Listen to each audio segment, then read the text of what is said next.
എല്ലാവർക്കും സുഖമല്ലേ? അപ്പൊ ഇന്നലത്തെ ചിക്കൻ സമൂസ എല്ലാവരും ട്രൈ ചെയ്തോ? വീട്ടിൽ ട്രൈ ചെയ്ത് നോക്കുക. എന്തായാലും നല്ല ടേസ്റ്റ് ആയിരുന്നു. അപ്പൊ ഇന്ന് ഞാൻ പോയിട്ടില്ല, ഇന്ന് അമ്മ പോയിട്ടുണ്ടായിരുന്നു. അപ്പൊ അമ്മ എടുത്ത വീഡിയോയ്ക്ക് നല്ല ക്ലാരിറ്റിയും ക്വാളിറ്റിയും ഒക്കെ കുറവായിരിക്കും. സോ എല്ലാവരും ഒന്ന് സഹിക്കുക. അപ്പൊ നമുക്ക് വീഡിയോയിലേക്ക് കിടക്കാം. എന്തായാലും വീഡിയോ അല്ലേ? ഓക്കെ. അമ്മയ്ക്ക് ഇങ്ങനെ പഠിക്കുകയും വേണം, വീഡിയോ എടുക്കണം എന്നുള്ളൊരു ഇതിൽ വന്നതുകൊണ്ടാണ് അമ്മയ്ക്ക് വീഡിയോ ക്വാളിറ്റിയിൽ ശ്രദ്ധിക്കാനും ഒന്നും പറ്റാത്തത്. അതാരും അപ്പം ഫസ്റ്റ് നമ്മൾ പാല് ചൂടാക്കി തിളയ്ക്കുമ്പോൾ പഞ്ചസാര ആഡ് ചെയ്ത് അതിലേക്ക് കസ്റ്റാർഡ് പൗഡറും അതിൽ മറ്റേ കട്ടയൊന്നും വരാതെ നല്ല ഇളക്കി കൊടുക്കുക. അതിലൂടെ നമുക്ക് മിൽക്ക് മെയ്ഡും കൂടെ ചേർത്ത് നമുക്ക് ആദ്യത്തെ കൂട്ട് തയ്യാറാക്കിയെടുക്കാം. അതിനുശേഷം ഒരു പ്ലേറ്റിൽ അല്ലെങ്കിൽ ഒരു ഡ്രോയിൽ നേരത്തെ കണ്ടില്ലേ, അതുപോലെ നമുക്ക് ബ്രെഡ് ഇങ്ങനെ അടുക്കി വെക്കണം.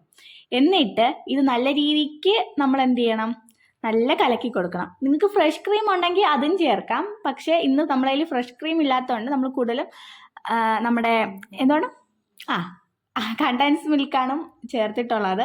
അപ്പോൾ നമ്മൾ നിരത്തി വെച്ച ബ്രെഡിലേക്ക് നമ്മുടെ ബ്രെഡിൻ്റെ 4 സൈഡുള്ളത് കളഞ്ഞ് ബ്രെഡിൻ്റെ നല്ല ഭാഗം മാത്രം, നല്ലതല്ല മീൻസ് ആ ഒരു ഭാഗം മാത്രം വെക്കുക. അതിലൂടെ നമ്മൾ കൂട്ടും കൂടെ നല്ല രീതിക്ക് മിക്സ് ചെയ്യും ഇതേപോലെ ചേർത്തിട്ട് വീണ്ടും നമ്മളെ ബ്രെഡ് എന്ത് ചെയ്യുക, അതിൻ്റെ പുറത്തോട്ടാക്കുക. വീണ്ടും എന്ത് ചെയ്യുക, ഇതേ സാധനം മുകളിലോട്ട് ഒഴിക്കുക. അപ്പം നമ്മുടെ സാധനം റെഡിയായി. ഇതാണ് നമ്മളെ ബ്രെഡ് പുഡിങ്. എങ്ങനെയുണ്ട്? ഈസി അല്ലായിരുന്നോ? പെട്ടെന്ന് ചെയ്തെടുക്കാൻ പറ്റും. നമുക്കിത് ഫ്രിഡ്ജിൽ വെക്കണം. ഫ്രിഡ്ജിൽ വെച്ച് തണുത്ത് കഴിക്കാനും നല്ല ടേസ്റ്റാണ്. സോ എനിക്ക് നല്ല വിഷമമുണ്ട് ഇന്ന് പോവാത്തതിൽ. പക്ഷെ എനിക്കിന്ന് എക്സാം ആയിരുന്നു, അതുകൊണ്ട് പോകാൻ പറ്റിയില്ല. അതുകൊണ്ട് എനിക്കിത് കഴിക്കാൻ പറ്റില്ല. അമ്മ വന്ന് പറഞ്ഞായിരുന്നു കൊള്ളായിരുന്നെന്ന്. എന്തായാലും അടിപൊളി സാധനമായിരുന്നു. ഇനി നമുക്ക് ഡെക്കറേഷനായിട്ട് മുകളിൽ കുറേ നട്ട്സോ അങ്ങനെയൊക്കെ നമുക്ക് കട്ട് ചെയ്ത് ചോപ്പ് ചെയ്തൊക്കെ ഇടാം. അതൊക്കെ നിങ്ങളുടെ ടേസ്റ്റ് അനുസരിച്ചാണ്. പിന്നെ കുറച്ച് നേരം നമ്മുടെ സെറ്റ് ചെയ്യാൻ വെച്ച് ഒന്നെങ്കിൽ നിങ്ങൾക്ക് ഫ്രീസറിലല്ല ഫ്രിഡ്ജിലേക്ക് വെക്കാം. വെച്ച് തണുത്ത് നിങ്ങൾക്ക് കഴിക്കാം. അങ്ങനെ നമ്മുടെ സിമ്പിളായിട്ടുള്ള പുഡിങ് റെഡി ആയിട്ടുണ്ട്. അപ്പോൾ നമുക്ക് അടുത്ത കോഴ്സിലേക്ക് കിടക്കാം. കോളിഫ്ലവർ മസാലയും നമ്മുടെ ഫ്രൈഡ് റൈസുമാണ് അവരുടെ രണ്ടാമത് ഉണ്ടാക്കുന്നത്. അപ്പം കോളിഫ്ലവർ മസാലയ്ക്കുള്ള ആവശ്യമായിട്ടുള്ള സാധനങ്ങൾ ഞാൻ പറയാം. കാരണം ഞാൻ പോകാത്തതുകൊണ്ട് എനിക്ക് കറക്റ്റായിട്ട് ഓർഡറായിട്ട് പറയാൻ എനിക്ക് അറിയത്തില്ല. അപ്പം നമുക്ക് ആവശ്യമായിട്ടുള്ളത് കോളിഫ്ലവർ, തക്കാളിക്ക, സവാള, വെളുത്തുള്ളി, ഇഞ്ചിയും പൊടി നല്ല രീതിക്ക് പേസ്റ്റ് ആക്കിയത്, പിന്നെ മഞ്ഞൾപ്പൊടി, കാശ്മീർ പൊടി, കുരുമുളക് പൊടി, ഗരം മസാല, പിന്നെ ടൊമാറ്റോ സോസും പിന്നെ നിങ്ങൾക്ക് അറിയാമല്ലോ ആവശ്യമായിട്ടുള്ള സാധനങ്ങളൊക്കെയാണ്. നമ്മുടെ കോളിഫ്ലവർ മഞ്ഞൾപ്പൊടിയും ഉപ്പും ചേർത്ത് നമ്മൾ വെള്ളത്തിൽ ഇട്ട് വെച്ചതാണ്. അതിനുശേഷം ഉള്ളിപ്പൂ എടുത്തിട്ടുണ്ട്, ക്യാബേജ് എടുത്തിട്ടുണ്ട്, ക്യാരറ്റ് എടുത്തിട്ടുണ്ട്. അപ്പോൾ നിങ്ങൾക്ക് കണ്ടാൽ മനസ്സിലാവുമല്ലോ. അപ്പോൾ ഇങ്ങനത്തെ സാധനങ്ങളാണ് എടുത്തത്. പിന്നെ നമ്മൾ പാത്രം വെച്ചു, ഉള്ളി വഴറ്റി, ഉപ്പ്, മഞ്ഞൾപ്പൊടി, പഞ്ചസാര എന്നൊക്കെ ഞാൻ പറയുന്നു ഗൈസ്, എന്നോട് ക്ഷമിക്കുക. ഗരം മസാല പൊടി, കുരുമുളക് പൊടി, മഞ്ഞൾപ്പൊടി, പിന്നെ എല്ലാം കൂടെ ചേർത്ത് നമ്മുടെ നോർമലായിട്ട് ഉണ്ടാക്കുന്ന ഒരു പേസ്റ്റ് നമ്മൾ എടുത്തിട്ട് വെള്ളം വറ്റിയതിന് ശേഷം നമ്മൾ ടൊമാറ്റോ സോസ് എടുത്ത് ഒഴിച്ചിട്ടുണ്ട്. എന്നിട്ട് തക്കാളിക്ക നമുക്ക് ഇമ്പോർട്ടൻ്റ് ആണ്. കാരണം നമ്മൾ ഉണ്ടാക്കുന്നത് കോളിഫ്ലവർ മസാല. അങ്ങനെ നമ്മൾ അടച്ചു വെച്ചിട്ട് നമുക്ക് ആവശ്യത്തിനുള്ള ഉപ്പും ചേർത്ത് വീണ്ടും നമുക്ക് എന്തെങ്കിലുമൊക്കെ കുറവുണ്ടെങ്കിൽ നിങ്ങൾ നിങ്ങളുടെ ടേസ്റ്റ് അനുസരിച്ച് ഇടുക. ഇവിടെ വീണ്ടും നമ്മൾ അവർ കോളിഫ്ലവർ ഇട്ടതിന് ശേഷം ആവശ്യത്തിന് സാധനങ്ങൾ വീണ്ടും ഇടുന്നുണ്ട്.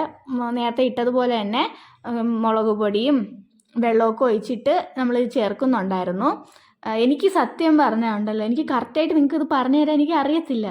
പക്ഷെ എനിക്ക് പറ്റുന്നത് ഞാൻ നിങ്ങൾക്ക് കാണുമ്പോൾ തന്നെ നിങ്ങൾക്ക് മനസ്സിലാവും. കാരണം അത്രയ്ക്ക് സിമ്പിളായിട്ട് ഇങ്ങനെ പഠിപ്പിച്ച് തരുന്ന രീതിക്കാണ് ഇടുന്നത്. കാണുമ്പോൾ മനസ്സിലാവും. അപ്പം വീണ്ടും കറിക്ക് ഇടുന്നുണ്ട്. എനിക്ക് വളരെ വിഷമമുണ്ട് ഇതൊക്കെ കാണുമ്പോൾ.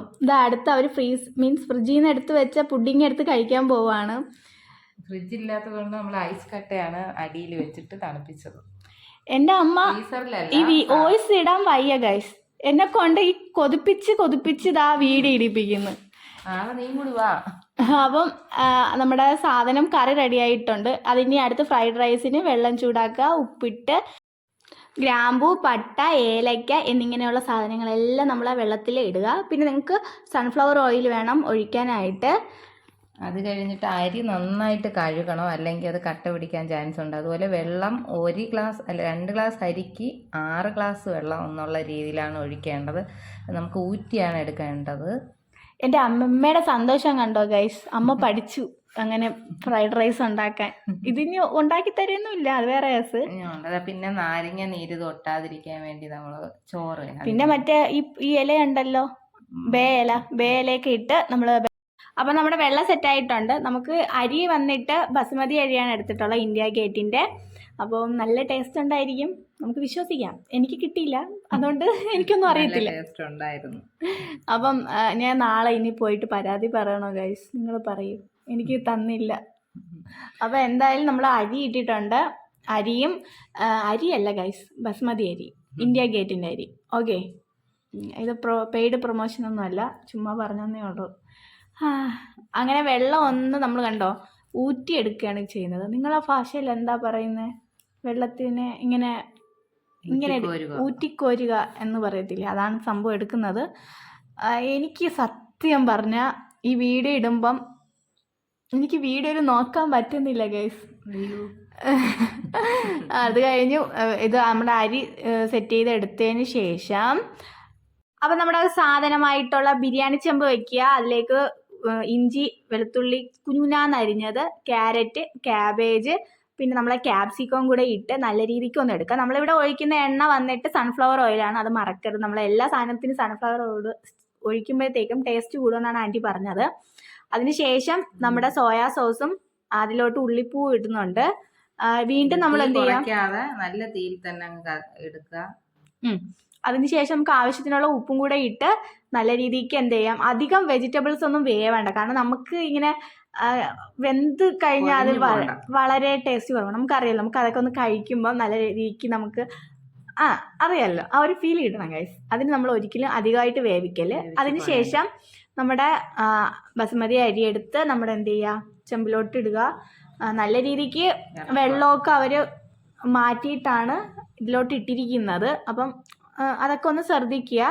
അതിനുശേഷം എല്ലാം നല്ല രീതിക്ക് മിക്സായെന്ന് നമുക്ക് ഉറപ്പ് വരുത്താൻ. കണ്ടോ, ആൻറ്റി കഷ്ടപ്പെട്ട് നല്ല രീതിക്ക് മിക്സ് ചെയ്യുന്നുണ്ട്, കാരണം എല്ലാം നല്ല രീതിക്ക് എല്ലായിടവും എത്തണം എന്നുള്ളൊരു ഇതിലാണ് ഇങ്ങനെ ചെയ്യേണ്ടത്. അതിനുശേഷം മല്ലിച്ചെപ്പ് ഒക്കെ കൂടി വിതറി നമ്മുടെ സാധനം സെറ്റായി. മല്ലിച്ചെപ്പ് ഇടേണ്ടത്, കാരണം അതിന്റെ മണം ഫേവറേറ്റ് കിട്ടാൻ വേണ്ടി. അവരിതാ വിളമ്പാൻ പോവുകയാണ് ഗേഴ്സ്. എനിക്കിതൊന്നും കാണാനുള്ള ഒരു എനിക്ക് സത്യം പറഞ്ഞു, എനിക്ക് ഫുഡെന്ന് പറഞ്ഞാൽ ഭയങ്കര ഇഷ്ടമാണ്. എന്നും പറഞ്ഞ് ഞാൻ വലുതായിട്ട് ഫുഡ് കഴിക്കുന്ന ആളുമല്ല. എനിക്ക് ഇതുപോലത്തെ ഐറ്റംസ് ഒക്കെ ഞാൻ കഴിക്കാറുണ്ട്, അത്രയേ ഉള്ളൂ. എനിക്ക് കോളിഫ്ലവർ കറി ഒരുപാട് ഇഷ്ടമായി, നല്ല ടേസ്റ്റ് ഉണ്ടായിരുന്നു. പിന്നെ ഫ്രൈഡ് റൈസ് അമ്മ എങ്ങനെ ഉണ്ടായിരുന്നു? അതിനുശേഷം ഇവർക്ക് മൂന്നാമത്തെ കോഴ്സ് വന്നിട്ട് കായ നിറച്ചതെന്തോ ആണ് കേട്ടോ ആ സംഭവം. അവിടുത്തെ ഒരു കുഞ്ഞു മോളാണ്, എനിക്ക് കാണാൻ പറ്റിയില്ല ഗൈസ്, ഒരു കുഞ്ഞു സുന്ദരി അല്ലേ. എനിക്ക് അമ്മ വീഡിയോ വന്ന് കാണിച്ചു തന്നപ്പം അയ്യോ ആളൊരു ഭയങ്കര കൂട്ടി പയ്യാണെന്ന് തോന്നുന്നു ഗൈസ്. എന്താ ചിരിയല്ലേ. എന്തായാലും നാളെ പോകുമ്പോൾ നമുക്കൊരു വീഡിയോ ഒക്കെ എടുക്കാം കേട്ടോ വാവയുടെ. അടുത്ത ഉന്നക്കായും പിന്നെ വന്നിട്ട് കായ് നിറച്ചു എന്ന് പറഞ്ഞിട്ടൊരു സാധനമാണ് ഉണ്ടാക്കുന്നത്. രണ്ടിൻ്റെ ഫില്ലിങ്സ് ഒന്നാണ്. പഴുത്ത ഏത്തപ്പഴം വേണം, പഞ്ചസാര, തേങ്ങ ചിരിയത്, ഏലക്ക, അണ്ടിപ്പരിപ്പ്, പിന്നെ ഓയിൽ ആവശ്യമായിട്ട്, പിന്നെ നെയ്യ് വേണം. നമുക്ക് എന്താ പറയാം, ഫസ്റ്റ് ഇഡലി പാത്രത്തിൽ ഇത് ഉന്നക്കായ ഉണ്ടാക്കാനുള്ളതാണ്. ഇതുപോലെ കുഞ്ഞായിട്ട് 3ആയിട്ടോ 4ആയിട്ടോ ഒക്കെ എടുത്ത് നമുക്ക് എന്ത് ആവിയിലിട്ട് വേവിക്കുക. വേവിച്ചതിന് ശേഷം അത് നല്ല രീതിക്ക് ബാക്കി ഞാൻ പിന്നെ പറയും. ഉന്നക്കായ ഉണ്ടാക്കുമ്പം നല്ല നെയ്യ് നമ്മൾ ഒഴിച്ചിട്ട് പാനിലോട്ട് ഒഴിച്ചിട്ട് നല്ല രീതിക്ക് തേങ്ങ നല്ല രീതിക്ക് എന്ത് ചെയ്യുക, വറുത്തെടുക്കുക. അതിലെന്ത് ചെയ്യുക, നല്ല നനവൊക്കെ മാറിയതിന് ശേഷം പഞ്ചസാരയും കൂടെ ഇട്ട് എന്ത് ചെയ്യുക, വീണ്ടും കുറച്ചും കൂടെ നനവ് മാറിയിട്ട് ഏലക്കപ്പൊടിയും കൂടെ എടുത്താൽ നമ്മളെ ഫില്ലിങ്സ് റെഡിയായി. അപ്പം ഇത്രയേ ഉള്ളൂ നമ്മൾ ഉന്നക്കായുടെ കാര്യം. കണ്ടോ, നെയ്യ് ഒഴിക്കുന്നു, തേങ്ങ ഇടുന്നു, വഴറ്റുന്നു. അപ്പോൾ രണ്ടിൻ്റെ ഫില്ലിങ്സ് ഒന്നാണ്. കായ് നിറച്ചതിൻ്റെ ആയാലും നമ്മുടെ ഉന്നക്കായയുടെ ആയാലും എന്താ പറയുക, രണ്ടിൻ്റെയും ഫില്ലിങ്സ് ഒന്നാണ്. അത് മീഡിയം ഇത് കായ് നിറച്ചിട്ട് നമ്മൾ മീഡിയം പഴുത്ത പഴം വേണം എടുക്കാനായിട്ട്. പിന്നെ തേങ്ങ ചിരിയതും പഞ്ചസാരയും അണ്ടിപ്പരിപ്പും എല്ലാം ഒന്നാണ്, ഏലക്കപ്പൊടി എല്ലാം ഒന്നാണ്. പക്ഷെ എന്താ പറയുക, നമ്മൾ ചെയ്യുന്ന രീതികൾ ഡിഫറൻസ് ആണെന്നേ ഉള്ളൂ. മറ്റത് നമ്മൾ അവിച്ചെടുത്തെങ്കിൽ അല്ലെങ്കിൽ ആവിയിൽ നമ്മൾ എടുക്കുമ്പോൾ ഇത് എണ്ണയിൽ പൊരിച്ചെടുക്കുകയാണ് ചെയ്യുന്നത്. ഫുൾ പഴം നമ്മൾ എണ്ണയിൽ പൊരിച്ചെടുക്കുകയാണ് ചെയ്യുന്നത്. നമ്മുടെ കുഞ്ഞു ഷെഫിന് ഫില്ലിങ്സ് ടേസ്റ്റ് ചെയ്യാൻ കൊടുക്കുവാണ്. ആൾ ആദ്യമേ അമ്മയ്ക്കാണ് കൊടുത്തത്. ആളെ കാണാൻ ഭയങ്കര പറ്റിയില്ല ഫില്ലിങ്സ് ചെയ്തോണ്ടിരുന്നപ്പോ. അമ്മ കുഞ്ഞു ഷെഫിന്റെ കോൺസെൻട്രേഷൻ ആയിപ്പോയി ഗൈസ്. വീഡിയോ എന്റെ സ്റ്റോറേജ് നിറഞ്ഞു. അമ്മയുടെ ഫോണിന്റെ സ്റ്റോറേജ് പോയി ഗൈസ്. എങ്ങനെയാന്ന് വെച്ചാൽ ഫില്ലിങ്സ് മറ്റേ ഈ കാ നിറച്ചിലാണെങ്കിൽ ഫുൾ കായാണെങ്കിൽ ഓയിലിൽ ഒന്ന് മൊരിച്ചെടുത്തിട്ട് നടുക്ക് കീറി ഫില്ലിങ്സ് വെച്ചാൽ മതി. മറ്റേ ഉന്നക്കയാണെങ്കിൽ നമ്മൾ നന്നായിട്ട് അതിനെ കുഴച്ചെടുത്തിട്ട് പഴത്തിട്ട് കയ്യിൽ നിരത്തി വെച്ച് നടുക്ക് ഈ ഫില്ലിങ്സ് വെച്ച് അതിനെ കൈ വെച്ച് നമ്മുടെ സമൂസ വെച്ചതുപോലെ അകത്ത് ഫില്ലിങ്സ് വെക്കുക.